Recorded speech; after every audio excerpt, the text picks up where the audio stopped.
ang kapitan, si Saldico. Nangayayat na nga ngayon si Martin Romualdez Pero hindi mangyayari yan kung walang mga district engineer at regional directors na, boss, ganito ganyan natin. Bago pa tayo magsabit ng NEP, palduhan na natin yan. Bukol na tayo dyan. Dapat yung mga district engineer na yan, bakit sila ma-absuelto agad? Dapat in-jail mo na sila. In-jail mo na sila. State witness rule gusto namin malaman kung state witness sila, nasaan po ang kanilang mga shelter o protection houses. Hindi naman pwedeng baka mamaya nagmumuling ako kita ko na naman yung taong yan Mahirap na mga... Actually, parang natahimik na nga, parang wala nang nangyari doon sa... Siyempre, we also want answers, diba? Dahil siyempre... akala naman ito, makalimutan natin yan. Mag-abot ng 2028, nakalimutan na. Si Bong Revilla lang ang kinulong nila. Bakit si Bong Revilla lang? Ang layo, di ba? Yung mga nakinabang sa pera na umamin, nagtalo ng sugal sa casino, nakakalaya. Si Bunuan, andyan pa. Diba? Bumalik na si Bunuan. Di naman nila kinulong. Bakit? Kasi ang daming alam ni Bunuan. Kung mag-screen nga, tingnan mo tsura ni Bunuan, parang walang kasalanan. Nakakahiya kayo. Congressman pa rin siya. Hindi porke, hindi na, what you call this, umalis na as a congresswoman. Nag-end term limit na ako. So for me kasi congressman pa rin siya. Sa dinami-dami ng batas niya, my gosh, eto babasahin ko, iba nga may social human rights, anti-discrimination, positive non-violent discipline act, Magna Carta of daycare workers, education, salary increase for teachers and government employees, salary grade, upgrade for teachers, ang dami, additional incentives for science and math teachers, public service naman yung infrastructure niya, Water Regulatory Commission Act, Department of Disaster Resilience, National AED program, sa transport and urban policies niya, CCTV, dashcam, GPS sa public transport, regulation parking fees, proof of parking policy, sa car buyers, sa economy, environment, ban on single-use plastics nationwide. Wow! Magna Carta of e-commerce delivery personnel, sa consumers or public protection, air passenger bill of rights, Good Samaritan Act. Diba? Binilisan natin. Ang dami. So yan, sa sobrang dami at marami pang iba. Thank you, Kong. Thank you for having me, Kathy, and Bing. Ito ang mga kailangan ng mga haligi dito sa ating bansa because we really have to naman makalabas yung katotohanan. Yes. Pag-usapan natin yung mga current na events, hindi lang sa bansa, kundi doon sa House of Representatives. Ang sabi ni spokeswoman Claire Castro, wala daw fuel crisis. Patingin nga ulit nung sinabi niya. Wala raw fuel crisis. Kung sabihin ng Pangulo patungkol sa oil crisis, pinapatungkulan niya po doon ay ang oil crisis sa Middle East. Pero sa ngayon po, sa atin at sa payo na rin po ng Secretary Garin sa ating Pangulo, wala pa po tayo maaaring tawaging oil crisis sa bansa. Wala daw oil crisis? Ikaw talaga, Auntie Claire. Hindi na kita maintindihan. Di ba sabi ng boss mo may crisis? Anong sabi ni BBM? Parang naalala ko yun. Kong BH? Anong sabi ni BBM tungkol dito sa fuel crisis? Siguro the mere fact na finorm niya yung crisis management na committee and task force, that says that the President acknowledges that there's crisis of oil in the Philippines. Yes. Evidence. Well, presyo pa lang ng langis, makita mo na doble na. Of course. And wala pa tayong, hindi pa natin hanggang ngayon, hindi pa rin natatransmit sa Senate yung pag-exempt ng excise tax. Tapos wala pa rin VAT relief dahil iniintay natin, natatakot sila na bumaba yung collection and revenue ng gobyerno. Kasi Pero pag hindi bumaba dapat ganun wala sila na nakawin. Kaya kung gusto ko talaga, bumaba yung VAT. Well, pwede naman natin talagang i-temporary suspend ang VAT on fuel at saka yung excise tax. Kasi pag kinocompute naman namin, kaya naman lalo na kahit pag 1 year, pwede naman natin suspend to considering ang dami nating unused appropriation and continuing appropriation. Yung continuing appropriation natin, itansya mo na sa 300 billion. Sa 300 billion na yon, kunin mo, gamitin for fuel subsidy and all, or yun na ipangpalit doon sa mawawala sa excise tax and VAT. So, pwede pa rin mag-function yung gobyerno. Kasi yung unused appropriations and continuing, ito yung hindi nagamit ng mga departamento the previous year. Tapos sabi ni BBM, meron naman siyang 24-something billion na subsidy sa fuel cost. Ngayon, saan niya kinukuha itong subsidy na ito? Well, Yeah. meron naman, may mga tinabi tayo siyempre, mga ayuda programs. Marami tayong ayuda programs from LTFRB, from DSWD, tapos yung mga tinitin nila, yung SB Corp, yung pagpapautang ng mga loans. Pero we still have a 13 billion contingent fund. Tapos meron 13 billion yan. Kaya sinatawag ng contingent, in cases na may In case, ganito, yeah. meron tayong contingency. So they can make use of the contingent fund. We have unprogrammed appropriations. May 200 billion yan. Meron naman yan yung mga foreign assisted loans, hindi lahat yan magmamaterialize. So No. pwedeng gamitin yun. Yung AFP modernization, that can be used. Kasi remember, these are not programmed. Yeah. Diba? So pwedeng gamitin din yun. Tapos, Pero BH, yung unprogrammed funds kasi, di ba, that can only be spent on the condition na merong yan, excess earnings. revenue. Oo. Normally naman, as early as January, may pumapasok na unprogrammed. Normally yan. Every year So, yan. ibig Kasi for sabihin, system. mga kababayan, meron naman tayo dyan na makukunan Yes, meron. para dito sa mga subsidy. Kung hindi lang sana na nakawin ng mga kurakot dyan. Yun ang sinasabi natin that we are a poor country, pero sana hindi na tayo mantong sa ganito kung hindi naman nag-massive corruption dito sa administration ni BBM. Ngayon, ano kaya ang plano ni BBM dito? Kasi nakita ko, BH, repatriation, ayuda, fuel subsidy. Pero yung repatriation, yung umuwi yung mga tao, parang hindi nga siya tinitingnan eh. Hindi siya pinansin. Parang feeling ng mga tao, ngayong kalam, ang dami na sa amin nga umuwi na we used our own money. So ano kayang, o tingnan mo, oy, pansinin nyo naman si BBM, oy, ang samandi ay ni mga tawhana, oy, wag yun, naglamano niya, hala, na gano'n na lang siya, oy, tumingin naman kayo sa kanan. Grabe naman itong mga OFW na ito. Wala na ba kayong mga utang na loob dyan? Ay, may nag-wave din. Salamat. Isa. Okay. Ang mga kababayan. Mama Bing, actually, wala Nasa-stress ako dito. Nasa-stress ako.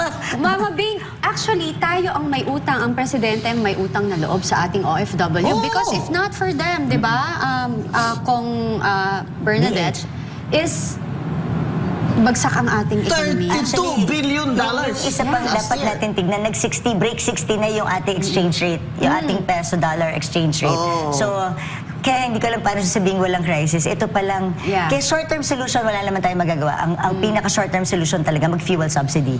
Kasi remember, we only have one refinery here in the country. Tapos nag-i-import, lahat ng oil natin, ini-import natin. So, we are really dependent on other countries. So, pipila tayo. So, pag pipila tayo, Yeah. we are not the priority. Naway pa natin yung China. Pagka tumigil ang exports ng Gagawin ibang natin bansa, hindi na tayo makakapag-import ng refined oil. Oo, Kapagka- makinig kayo kay Bernadette Herrera dahil ito, hindi lang ito congresswoman at na politiko, graduate ito ng the best school of economics in Asia, the Yes. UP School of Economics. Yes, Diba? exactly. Ano ko to college ko to Kaya pag nagsalita si Bernadette Herrera, she has evidence on which she will base her analysis.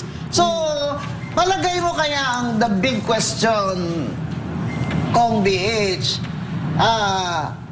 kung lumampas sa 60 days ang fuel crisis, kasi sabi yung mga private companies may reserve sila up to 50 days. Kung lumampas ng 60 days, palagay mo, anong mangyayari? Well, kaya talagang dapat yung VAT relief at saka yung excise tax, kailangan isuspend. Tapos suspend PPA fees, suspend yung toll fees kasi archipelagic tayo inter-island So we're heavily dependent on yung vessels, mga so ang mga Exactly. landed cost and Yung distribution cost, cost natin cost of is really transport very very high. Cost of high, transport is very high. So they have to suspend all these fees. And like I'm saying kanina, kaya naman nating i-afford yan. Nung kinocompute namin kahit 1 year, parang more or less nasa 300 billion yung suspension ng fuel, excise tax at saka ng VAT. Doon pa lang sa continuing appropriations, yung mga hindi nagamit, 300 billion, kung na-declare savings, pwedeng gamitin. Ano po mga... Meron ka pang unused appropriations, Meron sis, pa. ah. Eto nga, Mama Bing, di ba? Eh di sana yung munang yun. Wag... Mga Kong, next ano na lang, next time na kayong umupit. Ibigay niyo muna sa bayan na naluluto sila. Pinagpapawisan ako dito, baka inom nga ng tubig. Ano naman ngayon ang nangyayari sa House? So for example, meron na bang is there a need for a law to suspend the excise tax? Anong ginagawa Well, sa House? nag-suspend na kami ng excise tax. Pasado na sa amin yan. So, ngayon nasa pero na? hindi pa daw natatransmit sa Senate. I have another question. Meron lang akong isisingit, no? Kasi I was wondering, kasi di ba yung biglang nagka-gera na nga and all, nagtataka lang ako na bakit bigla agad-agad nilang tinaas yung gasolina. Eh, dati pa naman lang Diba? stock. I wanted to Because understand wala that. tayong strategic fuel reserve. Diba? Other countries, Okay, yan there was, yun eh. the government has a fuel reserve. Tayo lang ang bansa na Wala, walang fuel diba? reserve. Exactly. Nag-file na ng bill si Congressman Robert Nazar na sana ipasa. Dapat talaga ito ipasa kaagad para may Emergency fuel yan reserve. eh, yeah. And another thing, nagpa-file kami investigation. Sabi namin sana during the break. Kasi yung oil price distortion sa ating bansa, ang laki. Yes, So, sobra. medyo tila may hoarding. May nangyayari dyan na dapat we have to get to the bottom of it. So, nananawagan kami, nag-point of personal collective privilege si Kong Nazal nung last day na sana even during the break, mag-committee hearing on the investigation. Kasi we have to get to the bottom of it. Like you said, Yes. bakit sobrang laki ng taas? Sobra. Nagre-reklamo ako kasi dumoble talaga yung gasolina ko 4,000 Ako, nag-grab something. lang ako Naging kanina. 8,000. No, Pero I'm sure kahit yan, sis, nagmahal na Kahit yan, rin. tataas ang grab. Pero yung excise tax kasi, it doesn't go to a specific fund eh. It goes to the Treasury. Yeah. Yung bill ni Congressman BH Party List Nasal, sana you consider na yung collection sa excise tax, yun ang ilalagay sa reserve fund. Yeah, tama. Diba? And at saka ang isa pa, yung we have to revisit the oil deregulation law. Yan yun ang na. napaka dapat mabilis. Parang namamafia Drastic ang repeal. Drastic ang repeal. Oh, diba? Pero i-revisit it, dapat i-release talaga yan. Dapat alisin Sino na yan. bang Committee on Energy sa House of Reps? Nako, sino ba committee on energy namin? Hindi ko alam. Hindi ako. Hanapin nyo nga, sino Sino nga Committee yan? on Energy? At I'm not tawagan sure. nyo nga dyan, baka naman sasagot siya sa akin. Malay Yun. mo. So, hindi ko alam kung ano nang dapat bilisan natin yun.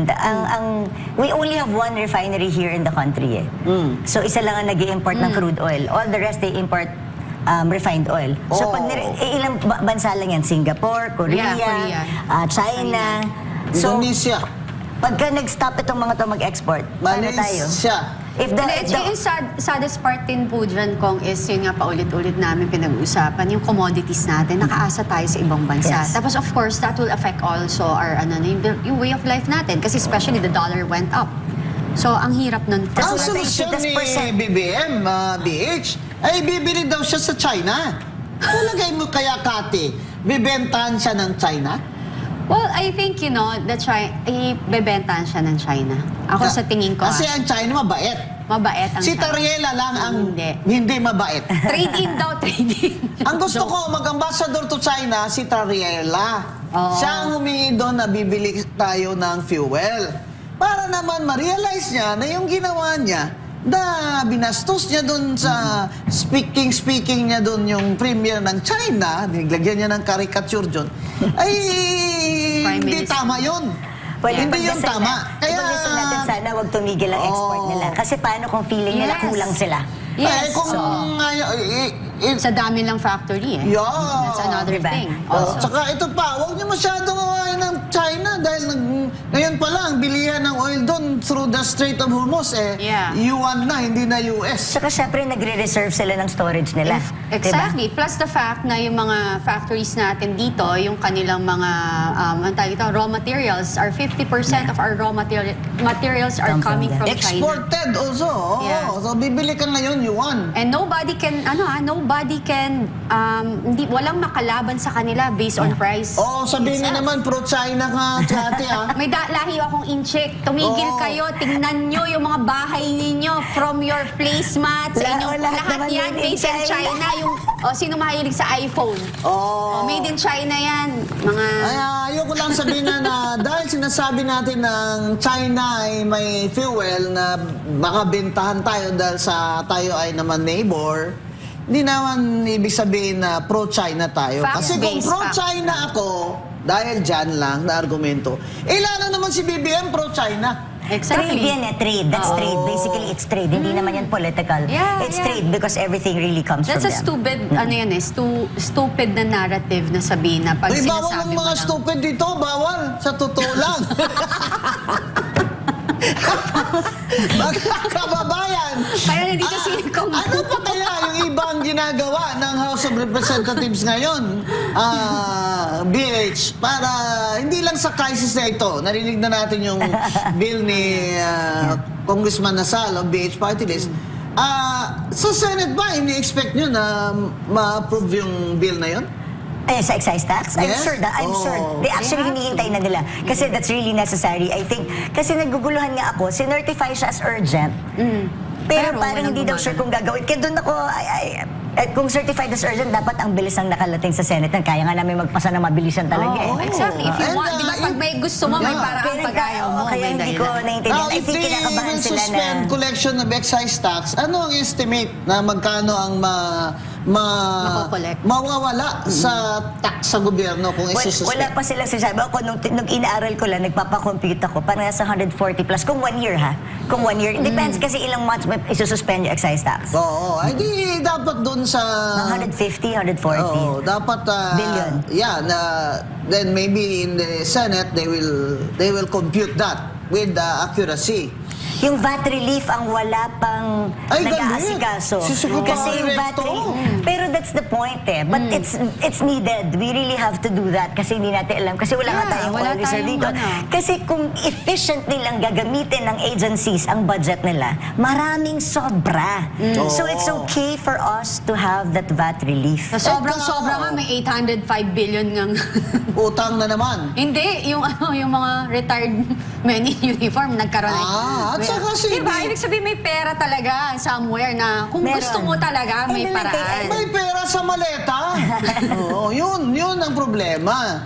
Ngayon, muutang na naman si BBM ng $800 million sa ADB. Now, I do not know what that is for, but I'm sure that is not to solve this oil crisis because, well, I don't think the ADB will give that kind of loan without some development output. Ang Diba? tanong mo kanina, Kumbing, sino yung chairperson ng Energy? Energy. As of July 30, 2025, si Representative Jose Alvarez. Okay, si Kong Pepito Alvarez. Mabait yan. Alam mo, love ko yung mamang yan. Napaka-ano niyan eh. Ano rin yung statesman. Huwag din magsalita ng love dito. Bawal ang mga love dito. Sa totoo lang. Bawal dito ang stupid tsaka ang love. Kaya, Congressman Alvarez, we want to hear what your initiatives are in your committee. Maybe we can call him up if he's available. Try to dial him now, and or else hindi naman or else, Parang or we ngayon- can just invite you in the next Yes. show. Parang ngayon nafo-focus lahat talaga sa ayuda, fuel subsidy. So tama rin naman po yun kasi to shield nga the effect doon sa PUV kasi tinigil natin yung oil price hike. Di ba yung fair hike, tinigil. tinanggal. Sorry, yung fair hike, tinigil. It was announced pero binawi. Yeah. So mag-subsidy na lang daw muna para at least, kasi kundi, yung consumers naman ng commuters naman na maapektuhan. Oh, ito naman may isa akong narinig na opposition diyan sa pag hindi daw kolektahin ng excise tax kung BH, syempre bababa presyo, di ba? Kasi bawat liter yata 10 pesos dun sa gasolina no? Bababa presyo, gasolina pag wala excise Parang 6 tax. pesos ha? yata per Oo. liter. Pag Kano? tinanggal mo yung excise tax, ha? Hindi ako sure. Basta yung Estimate nabasa ng ko. iba, 10 pesos pang 6 to gasolina. 10. Pang Gasoline 10. gasolina. Oo. Okay. Pero may nagsasabi na pag binaba mo naman ang presyo ng gasolina, mas tataas naman ngayon ang demand. So, mas marami namang bibili ngayon. Paano naman yun kung wala kang supply? Instead na 50 days ang inyong supply, magiging 30 na lang. Supply and What do you demand. think of that? Hindi, Kong kaya, BH? kaya nga sinasabi natin, dapat ngayon pa lang, i-investigate kung saan nanggagaling yung mga hoarding eh. Kasi may nag-hoard na niyan now. Meron talaga. Ngayon pa lang may nag-hoard na niyan. Kaya ang laki Hulihin. ng oil price distortion natin. May isa nga tumawag sa akin napakalaking transport organization. Gusto nga nila makipag-usap sa siguro by next week kasi problema ng transport ito. So hindi na Hindi ko alam kung yung ayuda nila or yung fuel subsidy or service contracting will be enough para itawid sila doon sa kung ilang araw na mataas ang presyo ng langis. At kailan Mahirap, ito matatapos? Because it looks like Iran is Basta, not backing up. definitely somebody has to be given. Hindi pwedeng someone walang has to decision. give way, diba? Kaya Oo, nga si Risa Ontiveros nagsasabi na siya na itigil nyo ang hira. Itigil nyo ang hira. Stop na muna. Di ba? Buti pa si Senator Risa Ontiveros pinapatigil ang digmaan. Ayan na. Well, ayan na nga yung sinasabi natin. Di ba? Akala nyo, ang pakikipag-away sa ibang bansa ay natin. Yeah. Dati naman away ka ng away sa China paano niyan ngayon bibili si BBM sa China, Senator Risa? Inaway mo na inaway yung mga kamag-anak ko doon. Alam mo naman na yung chika ko Taking off from what biro Cathy lang, said. biro lang. Because we are so dependent on other countries. Yeah, Kaya so ang sad. lesson dito, wag nga kayong nanganga dyan, na nakipag-away kayo sa ibang bansa na hindi nyo naman kaya. Foreign diplomacy. Yeah. Ayan, sige, mag-produce kayo ng oil. Sige. Sige, sa katawan nyo kayo mag-produce ng oil. Parang initiation Yan ang lesson dyan sa ating mga politiko. Huwag nga kayong makialam makialam ang Senado kung treaty relations. Kasi trabaho mo yan Pero yung tatawagin mo ngayon yung ibang senador na senador, o naman ang sama naman ng, wala na ba talaga kayong dyan, yung statesmanship Everything dyan? is ad hominem right now. Parang pag wala ka mabato. Saka, wag na masyadong pa-show off. Ayan, tingnan nyo. Actually, Ngayon, need bibili lang solutions. din pala sa China. Paano naman yung sasabihin naman ng ambassador ng China? Minura-mura nyo na ako dyan, lahat. Tapos ngayon, bibili kayo sa amin? Yeah. Mabuti na lang, sabi niya, we are good neighbors, sabi ng China. Humility na lang is the Kung dignity. Bernadette, if there's 3 things na masasuggest mo with this crisis, some people they were saying, katulad nga ni Auntie Claire, sabi niya walang crisis, but we can see it already, di ba? Sa dollar pa lang, kanina binanggit mo din. Kung meron kang 3 na advice as an economist graduate, ano yun? Well, number 1 nga, suspend excise tax tsaka yung VAT relief. Pwede natin gawin yun. Pag sabing delikado yung koleksyon, we have a 300 billion continuing appropriations that can be used. So, may pang buffer ka doon. At meron tayong program funds na pwede gamitin. May 13 billion contingent fund. Maraming pwedeng ipangpalit doon Paghugutan. temporarily dito. Yeah. Then, syempre, yung fuel subsidies talaga natin, kailangan tuloy-tuloy sa mga PUV drivers natin, sa mga bus operators, sa lahat ng mga TODA, tricycle and all, dapat continuous yan.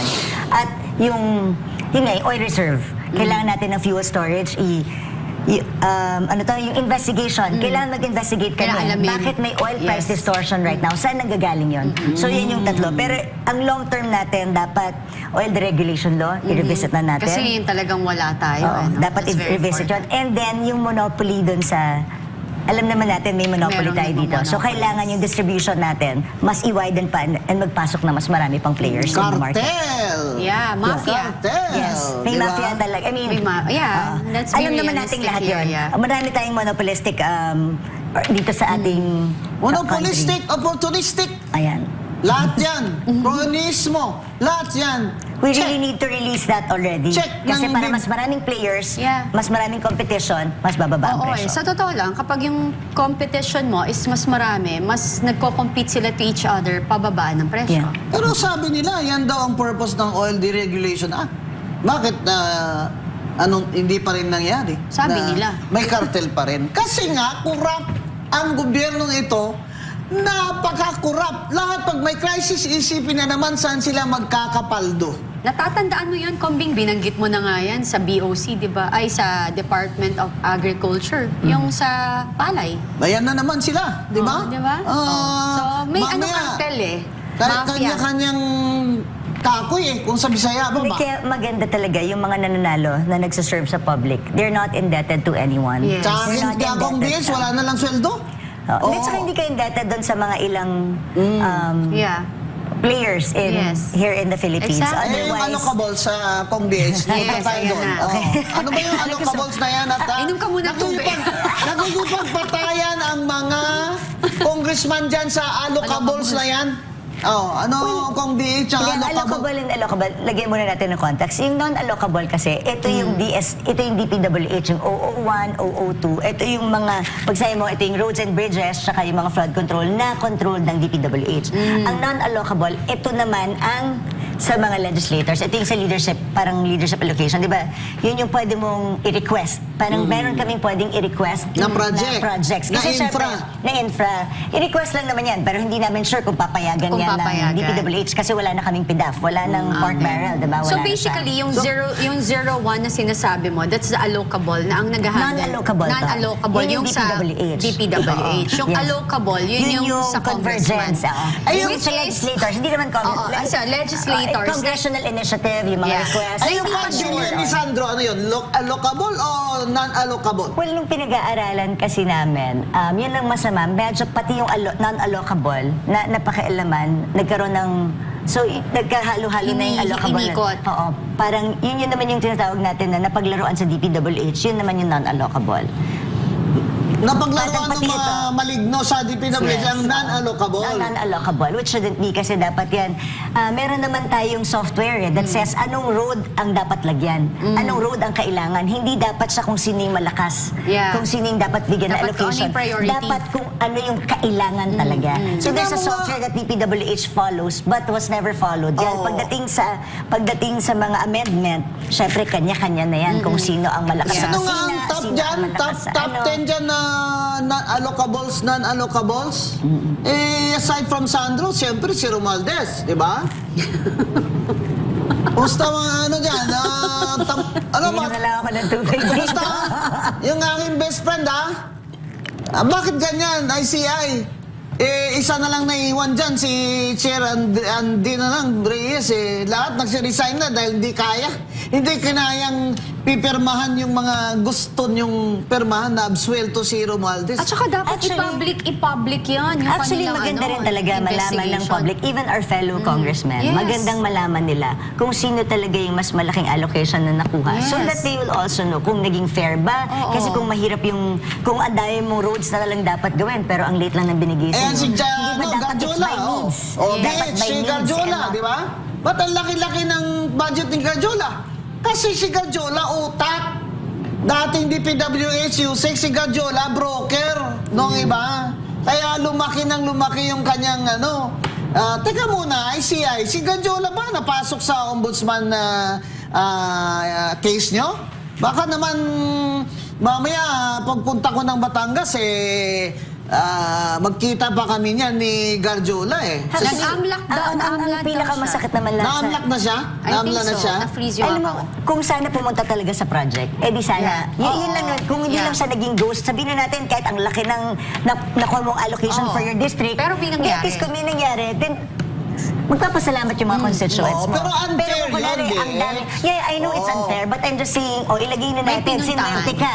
Sinwerte ka, malapit Swerte ka sa na kusina. best friend ka ni Sabihin natin gano'n. Romualdez. Pero So, sana talaga, nagawa lahat. Like for Yeah. example, all the flood control in Bulacan. If only nagawa yun, siguro hindi na Hindi na bumabaha sa bumabaha. Bulacan Sa laki ng yun. budget, Kasi diba? tapos ngayon nag-react tayo, no flood control for 2026. Pwede ba yun? O di nag-constrict ang economy. nagpa-flood Walang pa rin. sweldo, walang namimili ng semento, walang di ngayon gutom. And up to now, wala pa rin bidding ang DPWH. Ano na ngayon? Marso na, mag-a-Abril na. Si Ano naka-standstill Million or walang naka-freeze ang trabaho infrastructure dahil natin? ang construction ay nag-shrink.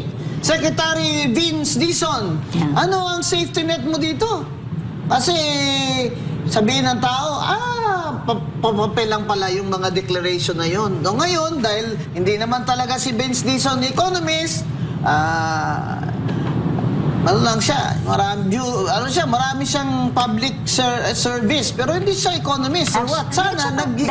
Sana humingi ka, Secretary Dizon, ng mga advice dyan sa mga taga-NEDA, saka ibang agencies of government to identify ano ba ang development plan ng Pilipinas. Hindi ba merong 5-year development plan? Di doon mo ilagay ang pera ng DPWH. Then, saka let's be realistic. Kasi sa totoo lang, hindi pwedeng huminto ang development. Hindi pwede. Hindi talaga. Pero, yun, kailangan talaga ng magkaroon ng proper Yung ano, regulation. yung Hindi dugtong-dugtong Yung yun eh. allocation. Oo. Basta dapat lang data-driven. Ako data-driven. Dapat may data science naman tayo. We have to follow that. Yeah. Yung listahan ng allocation. Ngayon, kung walang nagbibid, walang programs, walang infrastructure, tapos dahil sa sobrang takot nila, hindi sila nagbabayad ng mga gumawa ng proyektong tama.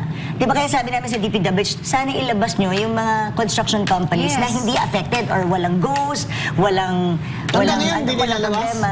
Wala eh. Secretary Vince Dizon, sa Dapat totoo reprimand. lang, Kasi- sino ba talaga dyan at bakit ayaw Ayaw mo talaga ninyo ilabas. ilabas yan?